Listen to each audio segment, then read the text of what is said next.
The thoughts, opinions, and general overall shade thrown on High at 9 News are those of the individual speakers and not those of High at 9 News, its audience, or its advertisers. The statements made do not constitute medical, legal, or financial advice, and for advice tailored to your specific situation, please consult with a licensed professional.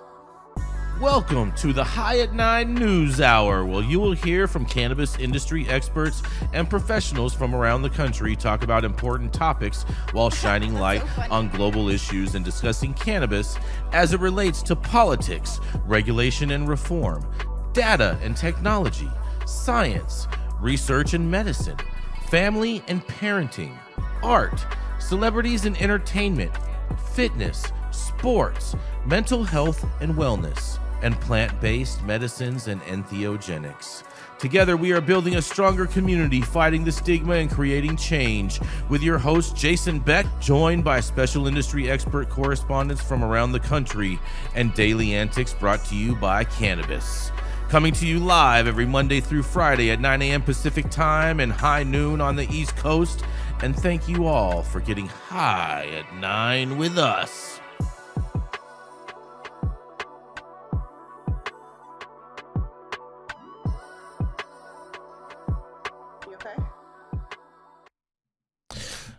Yes. Good morning, everybody. That's right. It is Friday, May 16th, and we got a lot of days today to May 16th, you guys, man. A lot of days going on. Oh, shit. Yep. It's National Coquilles St. Jacques Day. The heck is that? It's like some kind of food. Yeah, Okay. Coquilles is awesome. Yes. What is it, Jesse, Barney? It's a dish. I can't explain it. It's complex. Sick. Well, you know, hold on a second. Learned a lot from you guys today. Thanks. Well, give me. I'll pull it up so I can get an. Give me a second. I got it right here. Give me 1 second. There you go. Yes. I knew I could. Chili St. Jacques. Okay, on May 16th, we celebrate National Coquilles St. Jacques Day. The food holiday is the perfect day to experience one of the most popular and delicious dishes ever made. Coquilles St. Jacques is a classic French dish of scallops and a creamy wine sauce covered with breadcrumbs and cheese before it is browned and placed under a broiler. Cooks usually make this seafood scallop dish with a mixture of butter, cream, mushrooms, and their favorite cheese. Jenny Beth. That sounds delicious, actually. It really does sound good. Jason, you want to get me a recipe and I'll make it for you? I just gave you the recipe, Jenny Beth.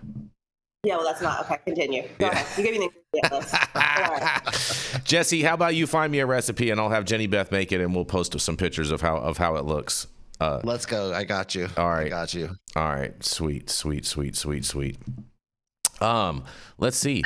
It's also Malcolm X Day today, you guys. Yeah. Yeah. All right. National. Oh, go ahead, Jesse.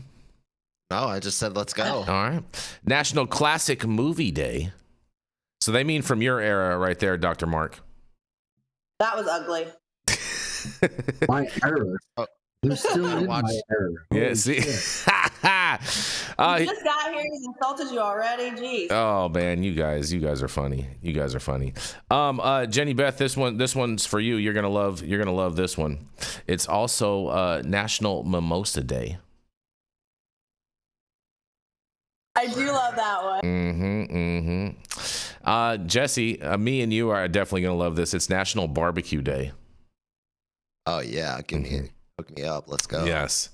It's also Honor Our LGBT Elders Day. So shout out to Dennis Perone and all the people that helped found the cannabis movement in the beginning. Go Dennis. National Piercing Day, Jenny Beth. Like that one. Here's one of my favorites. Body part. Yeah. Here's one of my favorites too.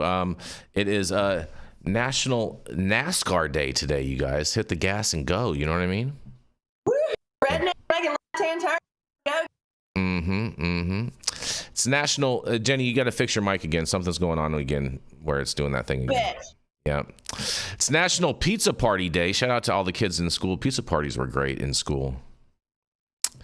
National Bike to Work Day.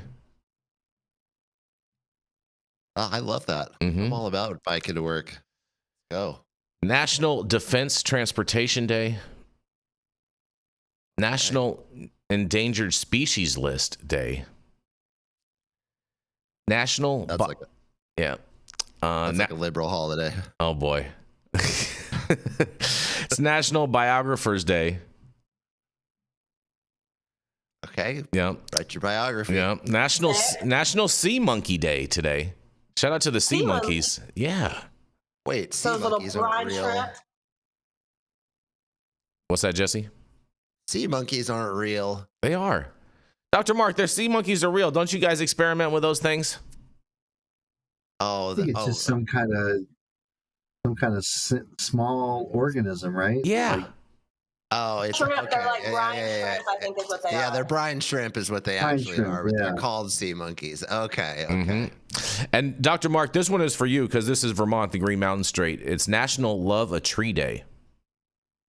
all right. Yeah. Awesome. We got lots of trees up here. Lots of trees. And it's also National Do Something Good for Your Neighbor Day today. For Christian, Jason. I'm with that. That's, I do nice things for him every day. You know what I mean? I know you do. I know you're a great neighbor. Yeah. And thank you all for joining us and getting high at 9 with us. It's also high noon on the East Coast. And please remember to like, share, and subscribe to us on all social media platforms. You can look up above and down below to see exactly where we live on the internet. And we are live every Monday through Friday on YouTube, Rumble, Twitch, X, Instagram, Facebook, Kick, as well as on our very own website at www.highat9news.com. So welcome to everyone joining us from any one of those platforms. And we are going to kick it off with Jenny Beth Dills. She's the founder of Kind Cannabis and of Justice Served, a 501c3 that can help justice-impaired individuals get their lives back on track. And that's right, it is none other than America's sweetheart, Miss Jenny Beth Dills. Oh, back in America's sweetheart. I love it. At least today. Okay, wonderful. I'm going to hit the Wi-Fi to make sure my mic doesn't mess up. Is that better? Yep. Much all right. better. Hey, I'm here. I'm just doing the best I can. That's all I can do. All right, Jason. So another one. New Jersey lawmakers debate who should regulate intoxicating hemp.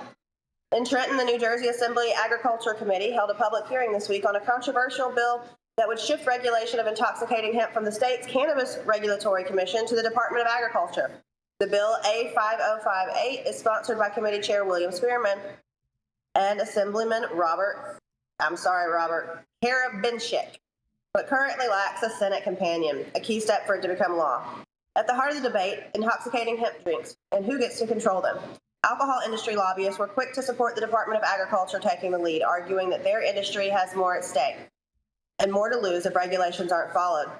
Jeff Warsh, representing liquor interests, said the drink should be treated like alcohol and taxed accordingly.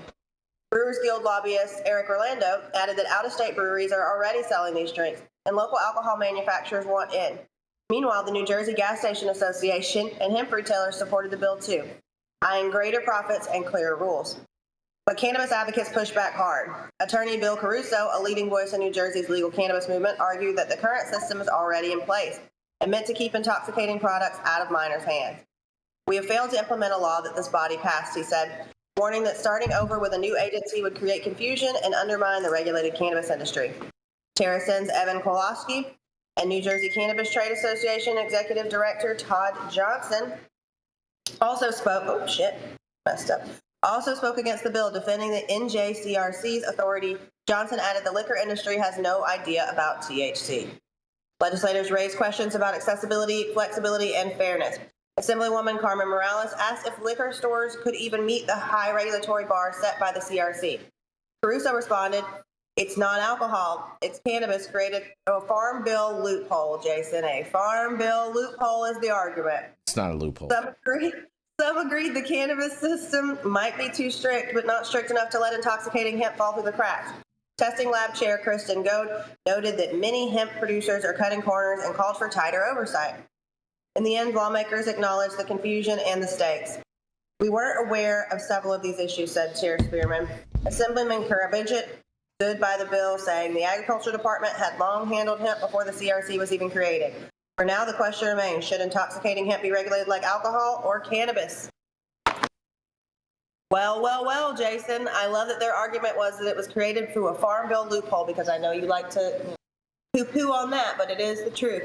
So I'll throw back to you guys. What do you think? Should it be regulated like alcohol, Should it be regulated by the Cannabis Authority, or should the Ag Department get it? I think the Ag Department taking care of hemp and making the argument that they'd regulated hemp far before licensed cannabis happened in New Jersey is a solid argument. So going back to you guys, I know Dr. Talleyrand's going to have some opinions on this one.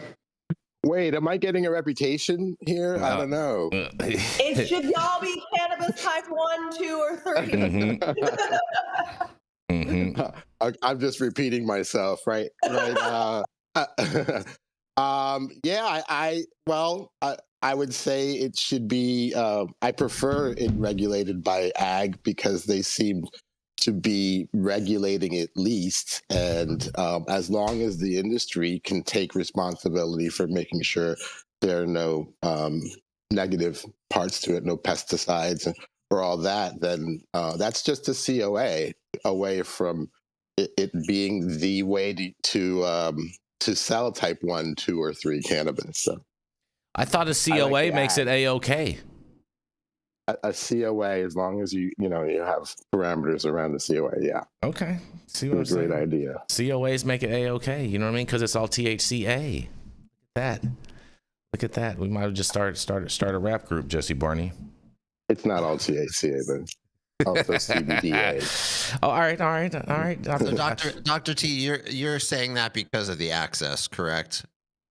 Yeah, I think that regulated cannabis has overregulated, reducing access, which have hurt my patients. My story today is going to be something similar. As long as we can get these industries together, working together, so that we have one set of standards for clean products with the least amount of taxes, because the taxes always trickle down to the customer. Then that's what I'll support. That's fair. I think that's fair. But I do agree. I think Department of Ag is the best people to regulate on hemp. That, to me, that makes the most sense overall. And I would double down on that argument that they've already been the regulator already. So there's no reason to take it out of their hands. They've done a fantastic job so far. Mm-hmm. Yeah, but industries like yours are not going to be happy with that. People feel they put a lot of money into their dispensaries and licenses, and this is really going to undercut them. Well, I think that they need to kind of get with the program a little bit, and you know what I'm saying, and play both sides of the ball game. You know what I mean, Dr. T? That's what I think. You know what I mean? Because it only helps their brand recognition and whatnot, cuts down on packaging costs, and there's a whole host of varieties. Limits more of their 280E 280E. You know what I'm saying? Exposure. Right. Yes. Thank you, Dr. Mark. Thank you. Yes. Yeah. I think that's good advice. Mm-hmm. That's right. You heard it here first on High at 9 News. Yeah, you did. Yes. First. Any thoughts on this, Dr. Mark? No, I mean, I understand what Dr. T is saying. I mean, again, just and Dr. T is for rescheduling the 3 again to improve access of medicine to his patients, and certainly I wish that there was just a better regulation mechanism other than the Controlled Dangerous Substance Act for cannabis, because it's not dangerous, so it doesn't need to be controlled. I still fall with the folks who support full descheduling, not rescheduling. Yes, I totally understand Dr. T's predicament, because anything that increases access for medical patients is a benefit. Mm-hmm.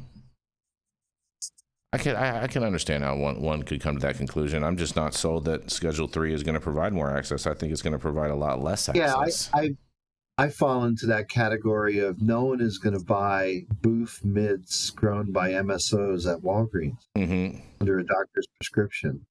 Yeah. Now, again, if that moving to Schedule 3 opens up access for medical patients, but ultimately ends up feeding the trap market for consumers like myself, that's just, again, the nonsense of,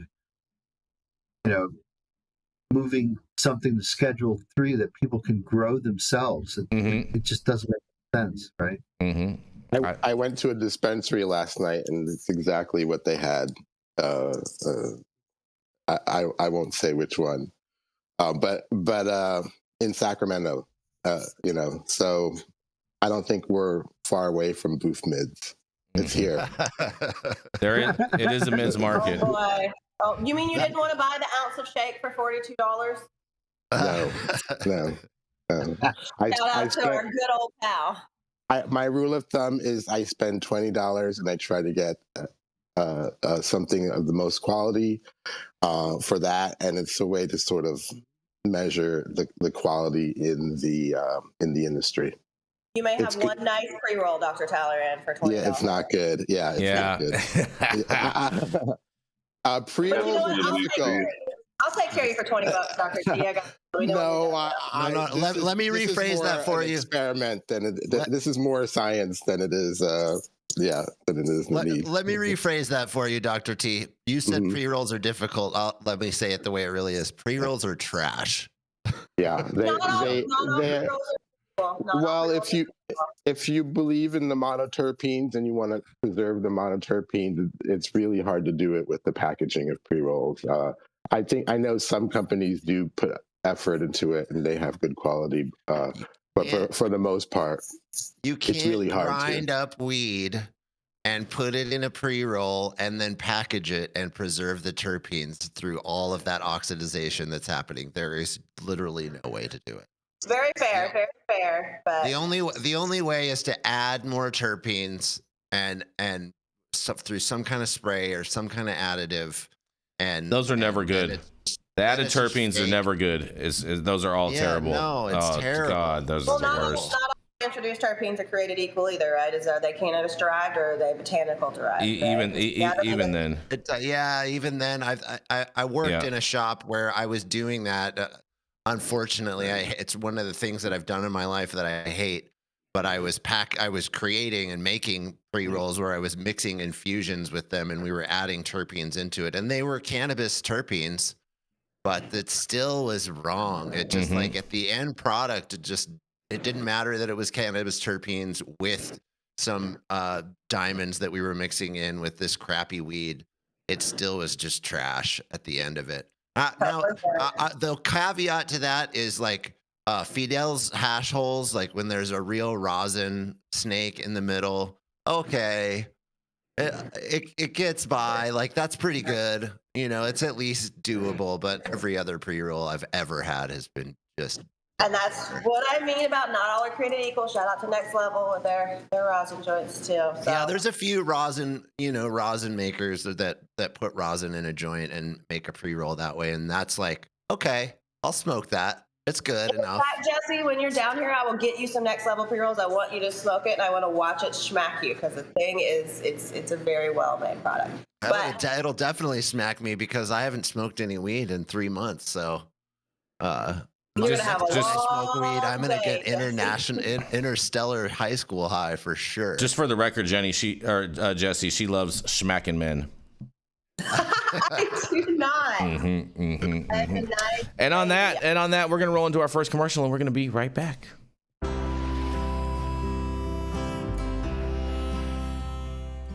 Oh man, your knees still bothering you, man? Yeah, my left one, And I'll tell you what, I've been using this new CBD cream, and it works like a miracle. CBDs? I done heard about them CBDs. I was out there on them Twitters the other day, and I heard they get you high as a kite. Well, not this stuff. This stuff is tested. Every batch, all the way through, pharmaceutical grade. And in a GMP certified facility, so you're not going to have to worry about flying high. GMP certified? I might have to try some of this out. Where am I even find this? You go directly to aimhighhemp.com and they will ship it to your door right away. Test it. It's not a name, it's a promise.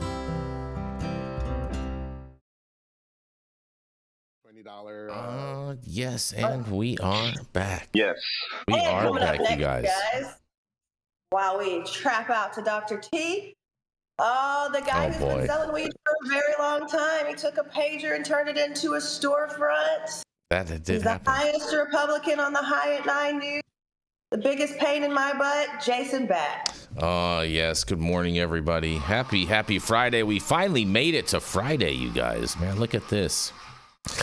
And man, let me tell you who's not having a good time. The owner of Herbal Alternatives Dispensary pleads guilty to $1.2 million in federal tax evasion crime, you guys. Shit. Yeah. The former owner of a medical cannabis dispensary in Washington, D.C. pleaded guilty on May 13th to federal tax evasion charges, according to the U.S. Attorney's Office for the District of Columbia. Jennifer Brukenkamp, 68, who founded Herbal Alternatives, admitted that she failed to pay federal income and employment taxes tied to the dispensary and her personal income taxes from years 2017 through 2021, according to the USAO. The Internal Revenue Service, the IRS, the Criminal Investigation Unit, investigated the case, and the government will seek more than $1.2 million in restitution at Brukenkamp's sentence hearing that is scheduled for November 20th of 2025.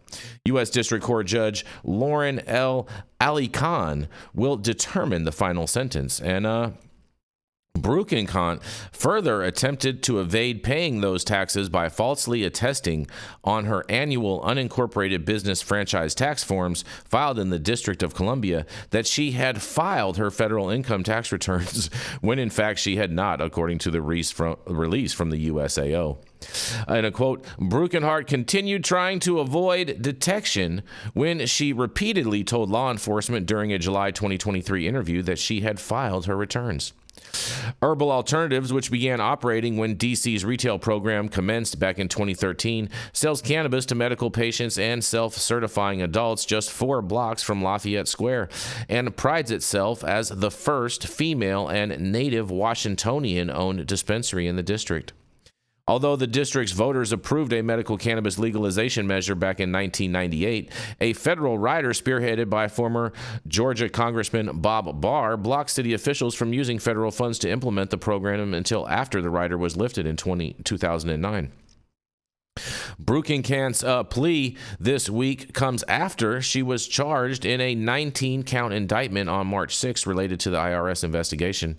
And according to the indictment, Brukenkamp was the sole owner of Herbal Alternatives from at least 2013 to 2021, during which time the dispensary generated millions of dollars in revenue, and the income that Brukenkamp earned from the dispensary should have been reported on her annual IRS Form 1040 and U.S. individual income tax return, according to the USAO.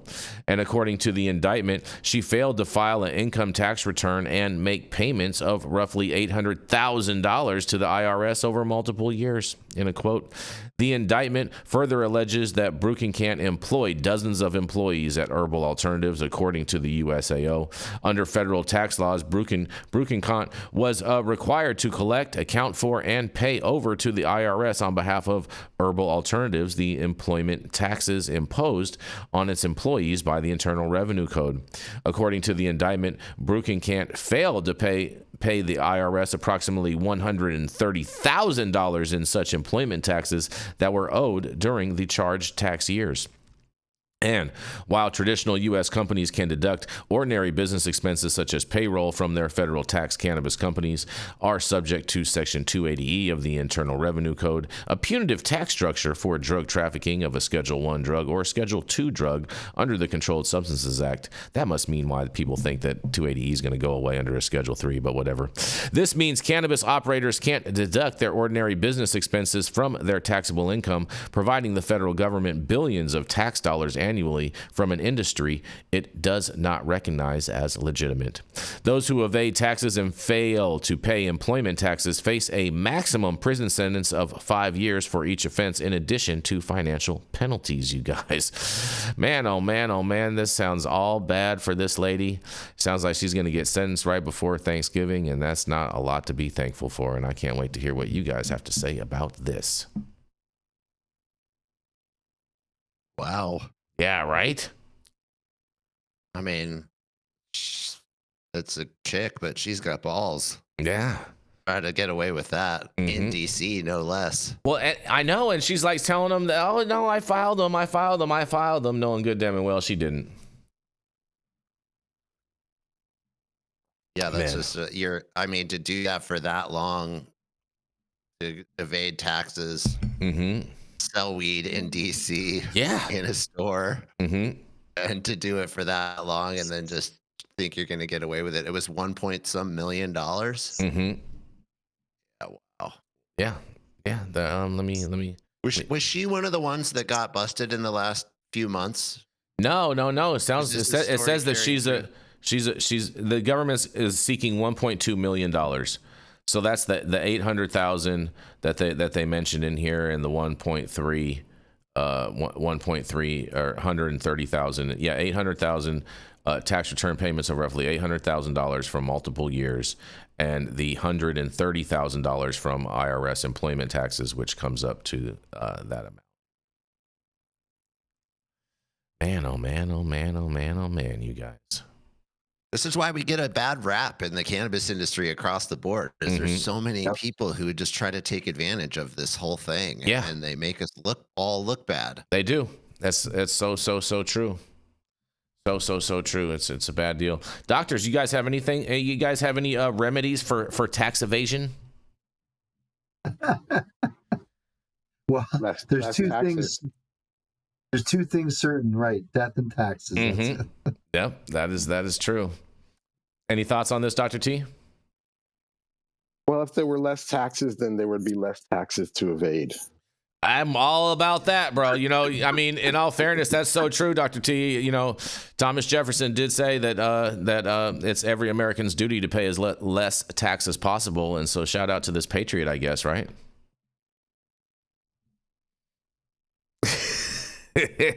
I'm not sure what you mean by patriot, but yeah, well, anyway, it's a difficult world out there running a business. Yeah, I mean, if Thomas Jefferson says it's every American's duty to pay as least tax as possible, and this lady paid the ultimate least tax of no tax, pretty much. You know what I mean?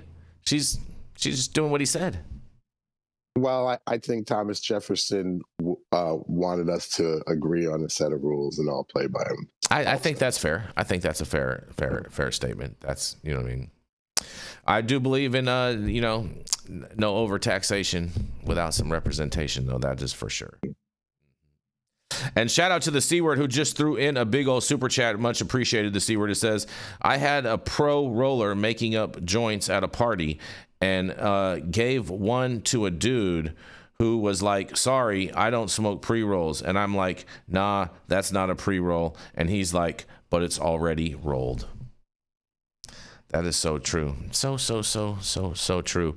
And congratulations to Catalyst. I guess they're having a big grand opening this weekend up at their new Antioch location. So congratulations to them on that, and everyone that's going to turn out and show up for that. And on that, we're going to roll right into Dr. Jean Talleyrand. He's the founder of the CESC and of Medican, where you can get your doctor's recommendations to make sure that you can avoid as many cannabis taxes as humanly possible. That's right. It is none other Dr. Jean Talleyrand. And get some medical advice if you have a complex medical condition. Yeah. Happy Friday, everyone. So I'm reading an opinion this morning. The opinion is posted in the Minnesota Star Tribune. Don't forget about medical cannabis patients by Heather Tidd.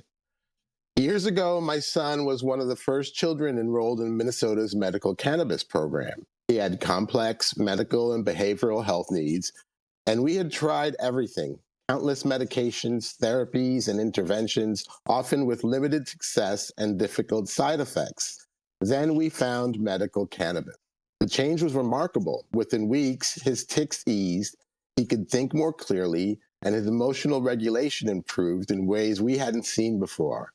He started thriving in the classroom and at home. It was breakthrough, and it was the breakthrough we had been desperately searching for. That's why I'm concerned as Minnesota builds its adult use cannabis market. For years, patients in the medical program have navigated a system that is expensive, limited, and hard to access. We've waited a long time for a functioning cannabis market, one that offers choice, affordability, and consistent care. Now that the adult use market is moving forward, patients are being told to simply shop there, as if the adult use system can fully meet medical needs. Medical cannabis and adult use cannabis are not the same under Minnesota law. Pediatric patients require specific formulations, and doses are legally prohibited from purchasing or possessing adult use cannabis. Under current rules, Minnesota treats medical and adult use cannabis as biologically identical, but operationally separate. The same flower must be grown in different rooms and manufactured at different times, and it can only be sold for its originally intended market, even if the demand is higher elsewhere. This creates unnecessary complexity and financial burden for cannabis businesses, just as the current purchasing and possession limits burden patients. That's why I and many other families and advocates support supply chain unification. This would allow registered patients to access the same products available in the adult use market alongside products formulated specifically for medical use, while preserving important patient protections. These include access to non-intoxicating products. So I guess she also, she means hemp by that. Guidance from pharmacists or trained consultants, and legal safeguards tailored to patient needs. In recent weeks, patients, families, where am I? In recent weeks, patients, families, and advocates have been reaching out to members of the Cannabis Policy Conference Committee, urging them not to let this session end without addressing the future of medical cannabis access. So far, these concerns have largely gone unanswered, but this Friday, patients will testify directly before the committee, hoping for one last chance to be heard. I hope lawmakers are listening. So I cut some of it out, but that's pretty much her opinion. After California passed adult use, I knew medical cannabis patients were in for hard times, and they were. This opinion article points out real issues that we are currently facing in California. And this may definitely come to Minnesota. But I am seeing a movement that may solve the problems brought on by Prop 64 in California. Unifying the hemp and overregulated cannabis industries brings revenue to dispensaries by expanding the customer base. And dispensaries may have to hire a cannabis specialist or learn how to sell medical products. Snoop Dogg, colorful packages in weed culture may have to give way to pain-relieving brochures and a discussion on appropriate dosage. But this may be something that saves the industry. So wondering what you think about that. This is Dr. Jean Talleyrand with High at Nine News. What do you think, Jesse? You think it's going to get better? I'm not too sold on that. Minnesota, they just want to sell beverages in Minnesota, I thought. Yeah, I mean it's been a long haul, and it seems like it's just rocky, and they're going backwards, not forwards. I mean, it's, Dr. T, it's these pieces, when it comes to their, the opinion pieces, I almost sometimes wonder if it's just kind of like wishful thinking a little bit. You know what I mean? Yeah, I use it as an opportunity to sort of get in touch with what some, vocal constituents are feeling out there. And definitely she seems to be wishing for something different. And the biggest message is in the title. Let's just not forget about that people are using this as medicine. And if we are creating regulations, it's not only just about prohibiting it like alcohol.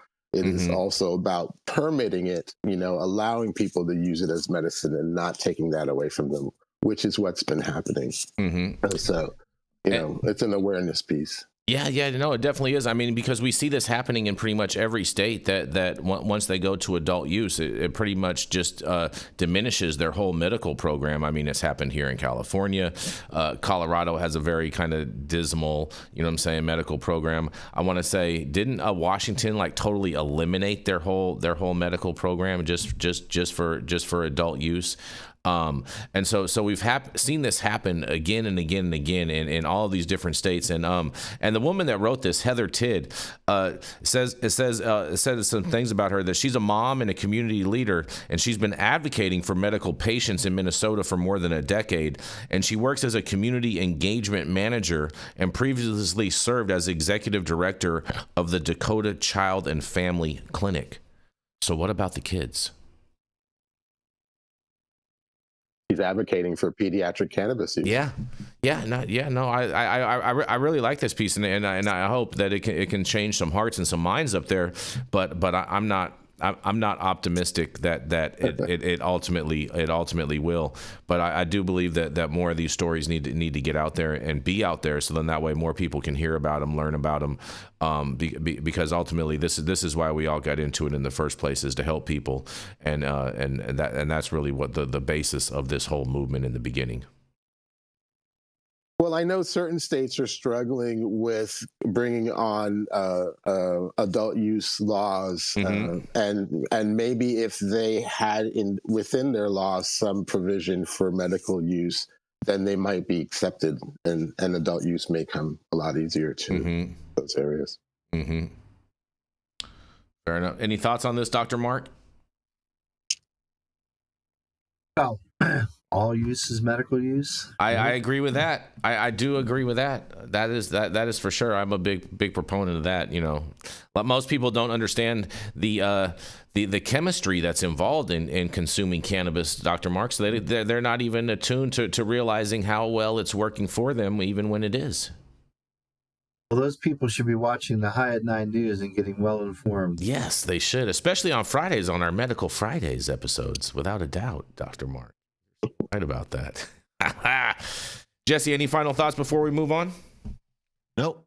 All right. Well, on that, we're going to roll into our next commercial, and we are going to be right back.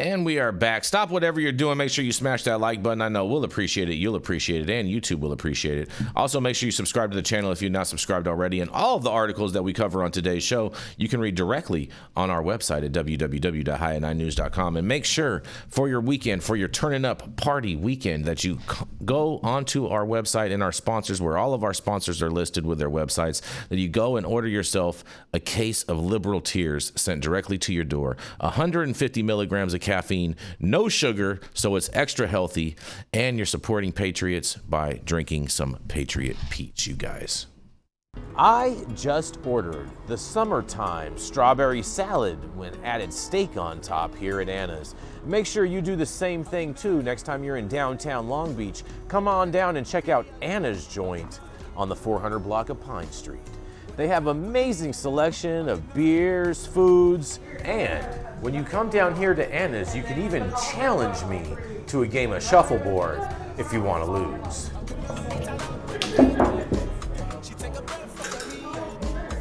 Did you get that? So, next time you're in downtown Long Beach on Pine Avenue, make sure you stop by Anna's Joint on the 400 block. Not only do they have Anna's Joint, this restaurant and bar, but they also have the amazing deli next door, and then next door to that they have a very exotic flower shop. You may want to stop by and say hi.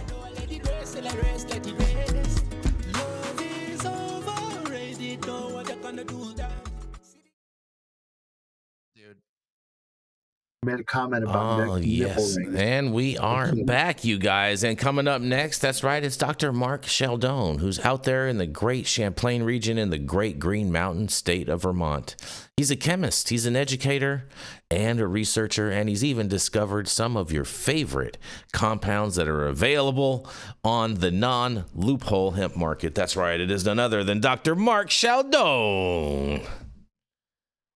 Hey, thank you, Jason. Happy Friday. Hope everyone's having a great week. Don't know what the weather's like where you're at, but it's a beautiful sunny day here in Vermont, and hopefully it's a beautiful sunny day where you're at. Hope that you have cannabis in your plans for the weekend. Okay, so today my story comes from the Let's Talk Hemp. Ooh, I didn't even know that this page existed. It's by Bo Whitney. And he's an economist that did some interesting evaluation of the statistics of the hemp market. So the title of the article is Hemp USDA Report Has Methodological and Data Errors. Okay, so this is basically what Bo found. Paints inaccurate picture of the U.S. hemp market. Okay, that sounds really interesting. So Whitney Economics, again, this is an author company, so Bo Whitney is the author. So Whitney Economics conducted a basic review of the USDA NASS. The NASS is the National Agricultural Statistics Service. So they basically follow statistics around agricultural production. And that's basically a deep dive into the numbers around agricultural production in the country today. So the report of the state of the U.S. hemp market. Okay, and as was the case with the initial report, the summary paints an inaccurate picture of the U.S. hemp cultivation market. The value of hemp cultivation market is currently or is materially inaccurate in assessment, and it is way too low. Ever since the USDA took over regulation of hemp cultivation, annual surveys have been conducted with hemp licensees in all states. Despite the surveys being mandatory, the data is self-reported and not always validated. And in many instances, the data is incomplete and not comprehensive. In general, the report does a good job in terms of direction of the cultivation of hemp going on today, but acreage is up, but not necessarily accurate. There's a shift from over the cannabinoid production to fiber and grains and seeds. So that's really super interesting. So it looks like with the CBD market bottoming out, it's actually returning to the real definition of hemp, which is for fiber, grains, and seeds. So this trend has been occurring since the bottom fell out of the cannabinoid market in 2020 and 2021. This is actually a good thing because it helps support fiber-based industries such as construction, automotive, and textiles and plastics, and opens the door for an expansion of grains for human animal consumption. The report also does a good job at examining the production output and yield per acre. This is all very valuable information that is useful for operators and investors in the space. So where did the report go wrong? The USDA claims that the value of hemp production is roughly $445 million. This cannot be possibly correct. Okay? And the methodology related to calculating the value of production has always been an issue with this report. And what they do is they graphically depict industrial hemp value of production in the United States between 2022 and 2024. So in 2022, in open value utilized production, there was basically $212,286,000. That number does seem pretty low. Under the protection of utilized production, it was basically $33 million 962,000, and the total value of utilized production was 246,248,000. So those were the numbers in 2022. In 2023, you saw a modest increase from 212 million, 285 million, and then here in 2024 to the 416 million. So the USDA has a major flaw in its calculation of the value of these crops, especially with hemp cannabinoid flower. In previous reports, calculated the value of the crop by multiplying the number of acres harvested times the sales price of the crop. However, they calculated the value of the cannabinoid crop by averaging local flower sales with biomass sales price. This is a fundamental error in determining the value of the crop.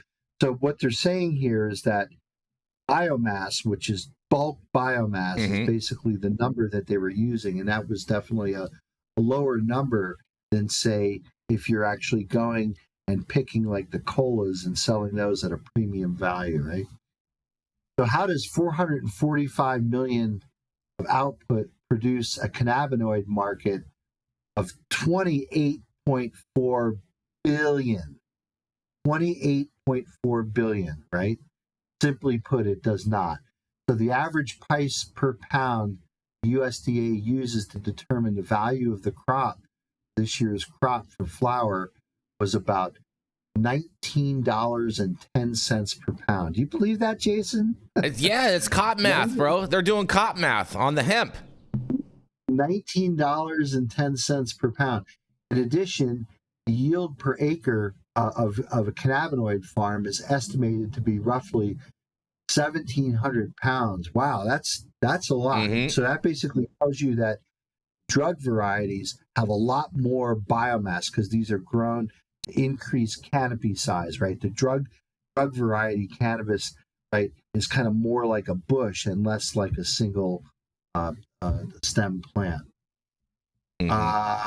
So let's see. So their models said 2,000 plants per acre. So this is less than a pound per plant in terms of yield. The total yield, according to the report, was roughly 20,784,000 pounds, or slightly over $400 million in value. So let's digress for a moment and do a quick calculation. So 20,784,000 pounds. Okay, so let's say that hemp is 0.3% THC. So that would be times 0.003%. What that says is that there's 62,000 pounds of THC produced in hemp. 62,000 pounds. Okay, let's do some more math. So I'm going to take that and I'm going to take that rather and multiply it by 454 grams in a pound, and that's 28,931,328 grams, right? If that goes into a half-gram vape pen, let's multiply that by 2. That's basically 57 million THC pens that are out there that were grown in hemp, right? You think the brilliant furnaces burning bright in Washington, D.C. were thinking along these terms? No, absolutely not. A lot of vape pens. Based on the data from hemp benchmarks, the average price per pound of hemp cannabinoid flower has been consistently in excess of $310 a pound, not $19 a pound. In December 2024, the price per pound topped at $374. Wow, $374 a pound. I mean, that's starting to almost have parity with cannabis, with maybe outdoor sun-grown cannabis. $374 a pound is a pretty decent price for what qualifies as hemp. If this is the case, then the value of hemp flower would be in the range of 6.5 billion to 7.8 billion, not 444 million. So something's definitely wrong with these numbers. This is more in line with cannabinoid end product market value, which is, they believe, again, around 28 billion total. So either the USDA is wrong or Hemp Benchmarks is. They both cannot be true, and they feel that the hemp benchmark data is closer to the reality. So the conclusion from this report is that the USDA report is actually just erroneous. There's a bunch of numbers in here that just don't make sense. And if you compare, Hemp Benchmarks is probably a better number because Hemp Benchmarks is following hemp production closely. And I think at one point, Jason, I don't know that they still have this. They actually had an open market trading place on the web, right? Where you can basically buy product from brokers. Again, this is all legal because it's hemp, right? Yep. The methodological errors and widespread distribution of this report is conveying inaccurate data to the market. This is impacting investment opportunities, development of infrastructure, and the USDA has tried to use the same old formulas to track corn, soy, and wheat, and then they apply those to hemp. But the bottom line is if you're growing drug variety hemp, type 3 cannabis, which is basically, again, grown, maximize the canopy, it just, these numbers just don't make sense at all. So this simply does not work. The inaccurate data is impacting the growth of the hemp market and shows that even after 5 years since the passage of the 2018 Farm Bill, the USDA still does not collect and publish good data about America's fourth largest crop. So hemp is now America's fourth largest crop. You'd think by now they'd have a little bit better ways of calculating some of the value in some of these statistics. So yeah, this is just basically saying that the USDA is really just dragging their feet. They want these numbers to be lower, maybe to discourage other people from getting in. And again, how can you take a market that only generates 444 million and serve an end-use market that's 28 billion? Can't do it, right? So someone at the USDA needs to be fired or just replaced or doged or whatever. Yeah. Because no. They're fired. Yeah. Well, these numbers are just completely inaccurate. And so if I was this accurate in grading my exams, my students would really be all over me. So, I mean, we got to come up with better numbers. Certainly, if the end-use market, if we work backwards from a $28 billion market, I think we can basically put some numbers in place that would actually spell the overall size of the market. The overall size of the market is huge. $28 billion is a big market, big customer market. We've already talked about hemp versus cannabis. And again, this is a much bigger market than the regulated cannabis market. So, you know, it's, again, I think important for economists like this guy, Bo Whitney, to basically point out these errors in the USDA calculations. So that's the story today from the lovely state of Vermont. I'd be interested in what my other correspondents have to say about this story. Well, Hawaii Sustainable, who you love to interact with in the chat, Dr. Moore. Oh, I love Hawaii, and I have a lot of love for each other. Yes. Don't listen to all the commentary. Hawaii and I we love each other. Don't be polite. Hawaii Sustainable says biomass versus trim flowers, and also says both are wrong. All USDA crop reports and benchmarks is all worthless for any crop, even Americados, Dr. Mark. Yeah, well, I mean, I would think that, again, you can work backwards from the market numbers. So if they know how much stuff is being sold, we could basically look at like milligram content in those products and figure out, well, okay, how much CBD distillate was produced to give this much products in the market, and work backwards like that and see if those numbers actually sync up. Because I think what you're going to find is probably there's a lot more hemp that's being produced than which is on USDA's radar, and ultimately that stuff gets into the supply chain. Maybe they're unregulated, maybe they're regulated, but maybe their grow is a lot bigger than what the government thinks they're growing. Right? They only have like 20 acres in terms of what the government thinks, but they're really farming 40 acres. So who knows? I don't know. I don't know. What you have any thoughts on this, Dr. T?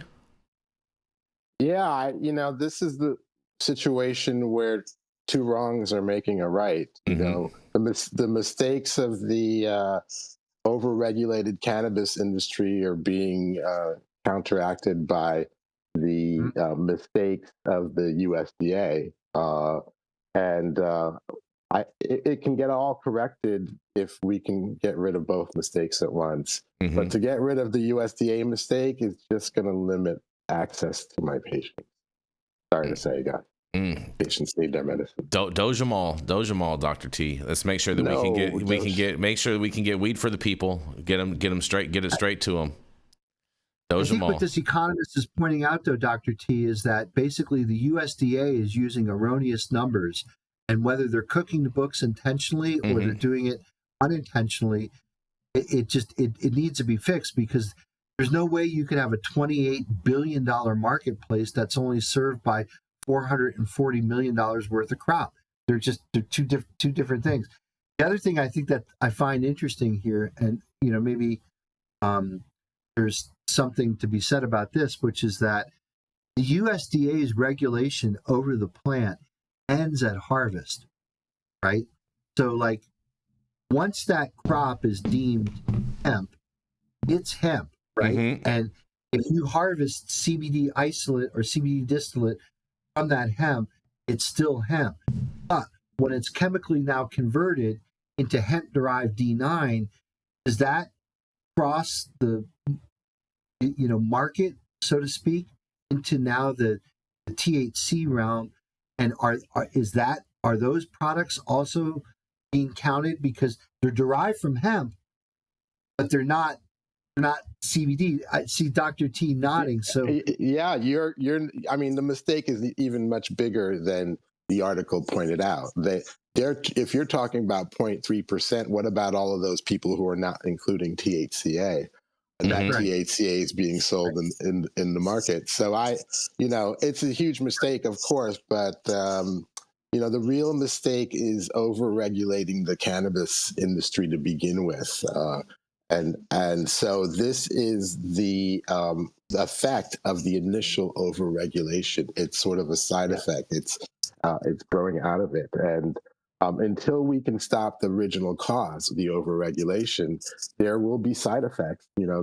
People want cannabis. We need to let them have it in a clean and safe manner. And for those hemp industry people who are not really getting regulated, regulate yourself. Get your plants tested, send it to the lab. I know you're not required to, but put it in the lab, make sure it's clean, so that people aren't hurt, and so that your industry is able to continue. Yeah, and I would tag on to all of that. As you were reading the story, Dr. Mark, I went just Googled this stuff, and the amount of discrepancy and information that comes up on the web just typing these terms in of the hemp valuation and the hemp market is radical. I mean, I came up with just the seed market for food alone, and there hasn't been any really good information recently, but as of 2016, so almost 10 years ago, the hemp food sales for seeds alone was 129 million and had a 44% surge from 2015 into 2016. So we haven't even accounted for what that kind of surge could have amounted to just in the hemp seed food market alone. And then the USDA hemp report from 2021 said that it was valued at 824 million. And that then they are quoting all these different categories for hemp too, because you have industrial hemp, you have floral hemp, you have grain hemp, you have fiber hemp, you have seed hemp. And so there's these different categories where there's, and then you have the isolates and the CBD and the extracts that are coming from the hemp. So there's all of these categories, and they're definitely not accounting for what's going on in this market. Right.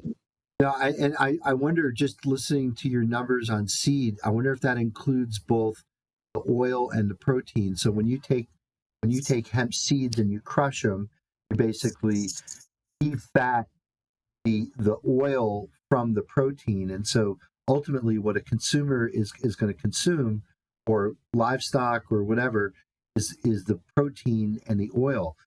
I know the oil fetches a huge premium. I mean, that hemp seed oil is expensive, and it also has a shelf stability issue, so it's not shelf stable as other polyunsaturated oils like olive oil and sunflower oil and whatnot. But yeah, Jesse, I'm telling you, I've said this before on High at 9 News, the driver for hemp taking over soybeans is food, because we need to feed more people on less farmable, arable land, and protein per acre. Nothing even comes close to hemp. I think with soybeans, it's about 365, 385 pounds per acre. They believe with hemp, that number is north of 1,000 pounds per acre of soluble protein. So if you're a farmer and you need to feed cattle, and you just need protein per acre, hemp wins hands down.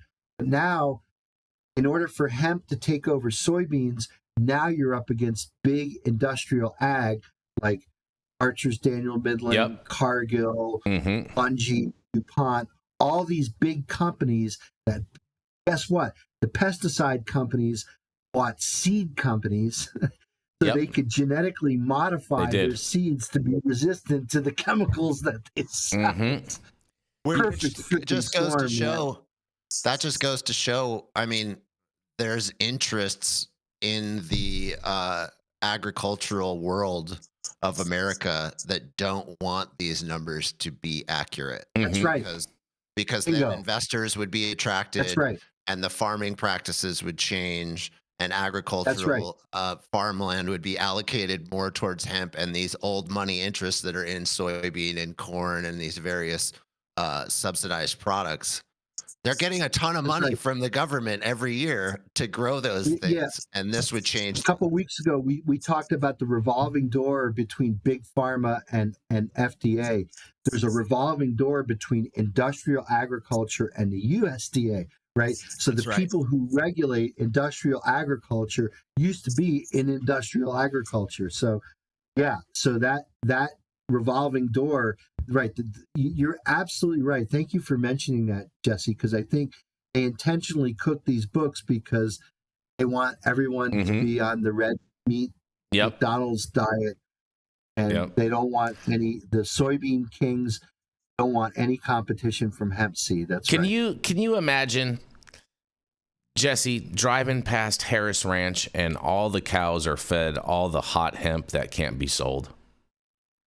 Well, I mean, that leads into a topic that is really important, I think. I think that this 100+ years ago, that it was super common for livestock to be eating hemp and hemp seeds. And we don't really know what we're missing when hemp and the cannabinoids that come from hemp are being processed by the animals, and then we're eating the meat and the dairy, and how we're getting those cannabinoids processed through the meat and the dairy.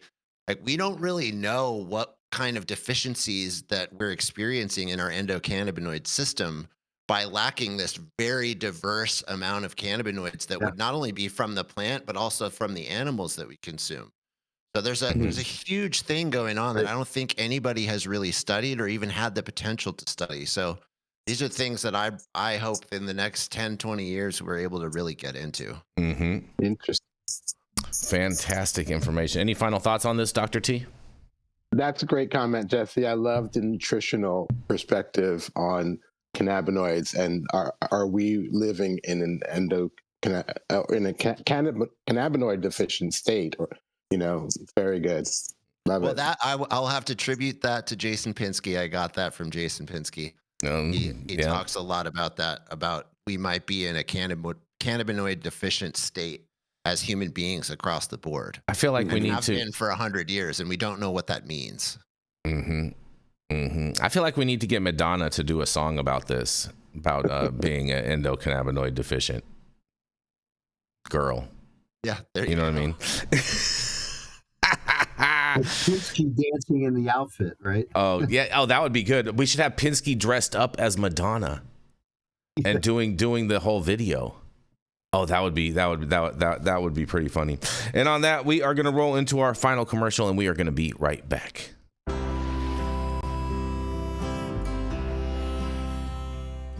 Oh man, your knees still bothering you, man? Yeah, my left one, you know? But I'll tell you what, I've been using this new CBD cream, and it works like a miracle. CBDs? I done heard about them CBDs. I was out there on them Twitters the other day, and I heard they get you high as a kite. Well, not this stuff. This stuff is tested. Every batch, all the way through, pharmaceutical grade, and in a GMP certified facility. So you know you're not going to have to worry about flying high. GMP certified? I might have to try some of this out. Where I'm even find this? You go directly to aimhighhemp.com and they will ship it to your door right away. Tested. It's not a name, it's a promise. Down with that. Yeah, he's freaking hilarious. Dr. T, wait you meet this guy. And we are back, you guys, and we are going to roll right into Mr. Jesse Barney. He's the founder of Barney Design Co. that can help take your brand to new heights with graphic design, branding elements, and finding the soul of your brand overall. That's right, it is none other than Mr. Jesse Barney. Yeah, Jason, the intro's getting better and better. I'm trying, bro. I'm trying, bro. Sounds great. I absolutely love it. Really nice work. I've got a really cool story. It's an original here at High at Nine News, written by yours truly. I've been following this very, very closely as it's been happening. And here's the headline. The Texas Ibogaine Initiative has passed the House with resounding victory. Texas is on the doorstep of making plant medicine history, passing SB 2308 and HB 3717 in the Texas House with a resounding vote of 138 to 2. The next step in this journey is for the Senate to concur with the amendment. Once this happens, the bill will proceed to Governor Abbott's desk for review and signature. The Senate has had their first reading yesterday on May 15th and chose not to concur, but instead appointed a committee to review the bill and insert some proposed amendments to the bill's language before voting. It is expected that this will be finished before the end of May, and the bill will be passed with some minor amendments for Governor Abbott's final signature. If this happens, the bill will create the United States' first large medical center devoted completely to one psychedelic specifically devoted to curing addiction. This is an incredible development. I hope you guys are following along with this. And if you live in Texas, you have a voice, you can go speak up, you can contribute to this, and you can help make sure that this passes, which it does look like it is. But of course, the Senate still needs some prodding and pushing. Yesterday, they did vote not to concur. They didn't just immediately go along with the House's overwhelming vote. They wanted to create a committee, and there was some language which I looked up, and it was some super minor language, but it was things that they seemed to think were important. And they're going to be working on that this week. Hopefully they come up with that language through committee this week, and they bring it back to vote on the concurrence. It does look like they will be voting yes. All the evidence points to them actually voting yes, and this should be on Governor Abbott's desk by the end of the month.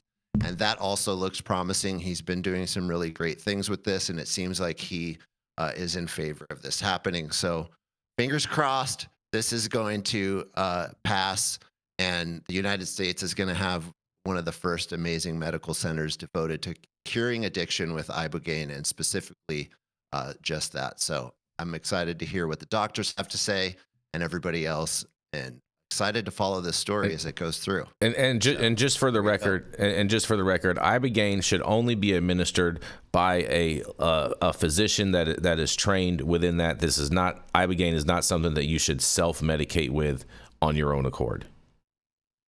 Yeah, 100%. Ibogaine is a very dangerous substance. It can cause heart attacks and cardiac arrest. Actually, you can literally die from it, and it's kind of common. So it has to be administered in a medical facility. They have an antidote that actually will start your heart if that happens, so that they can have like almost 100% success rate of keeping you alive if something like that does happen. So do not buy this off the internet or order it or get it from the street. Absolutely do not. If you are struggling with addiction or know someone who's struggling with addiction and sees this as a miracle cure, there are medical facilities in Mexico that you can look up. One is called Beyond, BEOND. You can look them up, and they're very safe, and they have all the medical professionals and the processes to keep you alive. So, All right, doctors, what do y'all got to say? This ibogaine. Well, I've been following ibogaine. I've never really used it in practice or had experience with it, but it's always been interesting and used traditionally for people who had opiate addictions, help them through the withdrawal and break the addiction. So I believe it comes from a West African shrub. So it is a plant, and just because something is a plant, you guys are right. It doesn't mean it's safe. Dosage matters. Yeah, even for something as benign as water. You can have too much water. Yep. So know your dosage when you're taking things, and know what causes negative effects and what the right dosage is. That goes for cannabis too. So yeah, but interesting that we're going more and more into plant medicine, which is different than traditional pharmaceutical medicine. It's got multiple agents, a little bit more complex, but maybe a little safer too. Any thoughts, Dr. Mark? Well, I love the structure because it's a tryptamine, and you see this reoccurring structure in things like serotonin and other psilocybin type molecules. And so I'm always fascinated by Mother Nature's diversity and how she's able to make these different alkaloids and how they occur in different plants and everything. And certainly, I guess one of the things I think about this is that, this isn't the kind of thing that you probably want to smoke. I don't exactly know how they're taking it. I would take it that this would be something that they would orally ingest, perhaps. But it's a super interesting molecule, and I know that it's been used to wean people off of opiates and harder, alkaloids. I'm just interested. Is it like DMT? Is the structure right. It's got the indole nucleus there, and then it's got a CH2 nitrogen. So in that way, it's kind of like tryptamines all have that indole ring with that CH2, and then the nitrogen. Then it's got like another group around that nitrogen. So it is structurally similar to DMT. It is, Dr. T. Gwen in the chat, she's saying that ibogaine is not a party drug, y'all. And I just hope people make sure, because with the reference with DMT, some people think DMT is a party drug too. I don't think DMT is a party drug. I think it's kind of like a spiritual kind of thing. You know what I mean? And so, but at the same time, like, there's lots of people that are like go to concerts and want to just blast off on DMT while they're doing that. I don't really necessarily think that's the appropriate place for that, but to each their own. And so, we do want to make sure that people are using caution, and we don't want to be, advocating for people to just be going out there tripping balls and putting their lives in danger. Well, it provides a psychedelic experience, but I think, like Dr. T mentioned, maybe with DMT or maybe with some of these things, like mushrooms. If you look at the chemical structure of psilocybin, and humans have been consuming psilocybin mushroom, cubensis, and all these other varieties that these things are. So if you're looking for that type of effect, maybe it's better to try mushrooms. Fair enough. Fair enough. And on that, you guys, we're gonna roll into our final story. Thank you so much for that original piece, Jesse, and we're gonna post that on X a little later today, so people can read all that there. But man, you guys, I can't wait to tell you guys this. You guys are going to love this. And it's a short story for the last one of the day. But man, I can't wait to hear what these doctors have to say about this, because Trump's Surgeon General pick supports psychedelics like psilocybin and MDMA, you guys. Yes, that's right. President Donald J. Trump's pick for U.S. Surgeon General, Dr. Casey Means, is drawing national attention for her outspoken support of psychedelic therapy, including psilocybin-assisted treatment, which remains illegal under federal law. Dr. Means, a wellness influencer with a background in medicine, was recommended by Health and Human Services Secretary Robert F. Kennedy Jr., and Trump admitted he wasn't familiar with her personally, but said he made the nomination because Kennedy, in quotes, thought she was fantastic. In her 2024 book, Good Energy, Means encouraged readers to consider psilocybin-assisted therapy, and in quotes, strong scientific evidence suggests that this psychedelic therapy can be one of the most meaningful experiences of life for some people, as they have been for me, she wrote. She also shared her personal experience with the drug in 2021 and says, in a quote, psilocybin can be a doorway to different realities that is free from the limiting beliefs of my ego, feelings, and personal history. Means has referred to psychedelics as plant medicine, and in a 2024 newsletter mentioned using them to make space to find love at 35, according to the Associated Press, you guys. Psilocybin, the active compound in psychedelic mushrooms, is still considered a Schedule I substance under federal law, meaning it has no recognized medical use and a high potential for abuse. And despite this, both Oregon and Colorado have legalized limited forms of psychedelic therapy, and New Mexico recently legalized medical psilocybin. She also praised MDMA, commonly known as ecstasy or Molly, for its potential to treat PTSD, you guys. Man, oh man, what is going on over there at the White House? Are they just over there having a big old party? I can't wait to hear what you guys have to say about this. Surgeon General, you guys. I've been following this pretty closely. It's a big deal, big position. Yeah, it was a really big deal. And what's really interesting is the disruption that's happened in the conservative party because of this. There's been people like Laura Loomer and others who have just really torn at the Means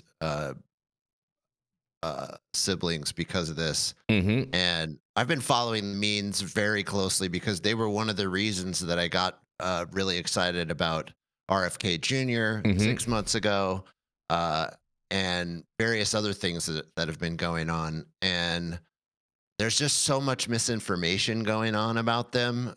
Casey's an incredible person. She has an incredible belief system about health and about metabolic health and about the holistic system of the body, and how the medical industry as a whole doesn't teach doctors about the holistic systems of the body and why these isolated ways of treating things and just writing you scripts or prescribing surgeries, and that's really their only two options for things. And there's just so much more going on. Like, I've believed that and known that since I was a kid. And to see someone who's been nominated as the Surgeon General, which really is a PR position. It's somebody who just stands up and says things that are good that we should believe in. They don't actually do surgeries or anything like that, right? Yeah, but they make the Surgeon General warnings that everybody reads. Yeah, that's what I mean. It's like a PR position. They're dictating what we should think and what we should believe. And we've never had anybody like that who's been telling us that the body is a system and that we need to understand that metabolic function is at the root of that system. And if your metabolic function is broken, you've got diabetes and autism and all these other and obesity and all these things that are coming out of it, and they're coming out of it at rates in America that are not being seen anywhere else in the world. So there's a truth that we spend more per capita on healthcare, with healthcare, quote unquote. It's not healthcare, it's sick care. And we get the worst outcomes. That doesn't make any sense. If we spend the most money, we should get the best outcomes, period. But we don't. So I'm super stoked about that. I'm really happy that she's been nominated. I think it's going to be a great addition to the team, and Maha for the win. Maha for the win. What do you got to say, doctors? I mean, we got RFK, we got her, and Doug Collins, who's the head of the Veterans Association, is open to learning more about psychedelics and is very wide open on this matter. Well, great. It's let's thank our ancestors. Let's thank the Summer of Love in the 1960s and the awakening that happened here. It's taken some time, and I'm glad that people are continuing the torch. And also want to shout out to Sanjay Gupta, a previous Surgeon General, who was brave enough to step out about cannabinoids and the benefit of that. His special really changed the whole public perception across the nation when it comes to cannabis. Like, ever since that special came out, everybody has been just wide open to the possibility of acceptance of cannabis overall, and especially within the older adult population. Yeah, exactly. We're getting there, step by step. Yeah. What do you think, Dr. Mark? Well, I think it's I mean, I think it's a good step into the future, which is that we do know that psychedelics really has profound impact on several behavioral disorders, including depression, including PTSD. I mean, they're finding efficacy 6 months after a treatment, almost at a microdose level. So there's something really to the psychedelic experience that I think beats the human soul, but it can be used to intervene in these types of behavioral disorders. Several people who claim that if they don't hallucinate is a way that they kind of flush all the stuff that they keep bottled up in their brain, right? And it's difficult, I guess, when you're on psychedelics to keep things back. It's kind of like flushing the toilet, right? So I think it's good that that's recognized, because humans have been seeking psychedelic experiences for millennia now, and there must be something to it. And the fact that people are going down to the jungle to have a shaman experience ayahuasca ceremony. I mean, there's something really to that, and people who suffer from military-induced PTSD, will claim that this is what's keeping me alive. Right? Exactly. Well said, you guys. Well, this is a pretty bringing awesome that out of the jungle and into the clinic. I think that's the real uncertainty, right? Dr. T is like, is taking that experience from the jungle into the clinic going to work? Is it going to be efficacious?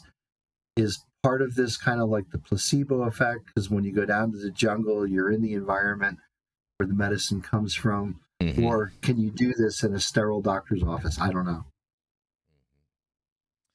Yeah, I think you probably can.